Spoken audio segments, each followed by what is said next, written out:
What's the first step for somebody to start owning this new career, maybe? Well, I strongly believe that the foundation, the first step is all about using self-reflection to build self-awareness. This is the foundation to owning your career. It's the foundation to owning your brand. I think it's the foundation to great leadership as well.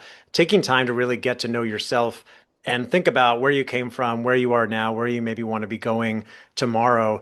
Most people don't take time for this because we're bombarded with requests all the time, emails, social media notifications, text messages, requests from our partner, our kids, our pets, whatever it is. There's all kinds of stuff going on. But taking a little bit of time in a quiet space with a cup of coffee or tea and a notebook and a pen or pencil and just writing down some things like, what are your strengths and weaknesses? What are the things that you love doing, your energizers? What are your values, the things that you really care about?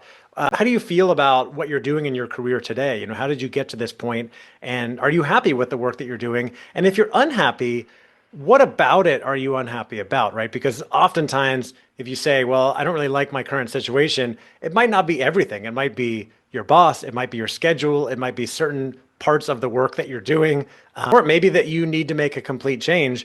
And then if you do want to make a change, what changes need to be made? If you work in a large organization, there might be excuse me, if you work in a large organization, there might be tons of great opportunities for you to do other things in that company. If you just have a conversation with your manager or someone in HR, if you work for a smaller company or you run your own business, maybe it's time to think about making a pivot. This is again where you want to do some journaling, but you also want to have some conversations with a manager, a mentor, a coach, some trusted friends, family, colleagues, etc., who can also give you some ideas and some feedback because I've seen it so often that we are acutely aware of our weaknesses, right? The things that we're not very good at, but people don't often embrace their strengths because they just think like, oh, if I'm good at something, probably everybody else is good at it. So people around you could be looking at you and saying, Elena, you're really fantastic at storytelling, at synthesizing data, at analyzing information, at podcasting, whatever it may be. You might want to think about doing more of that.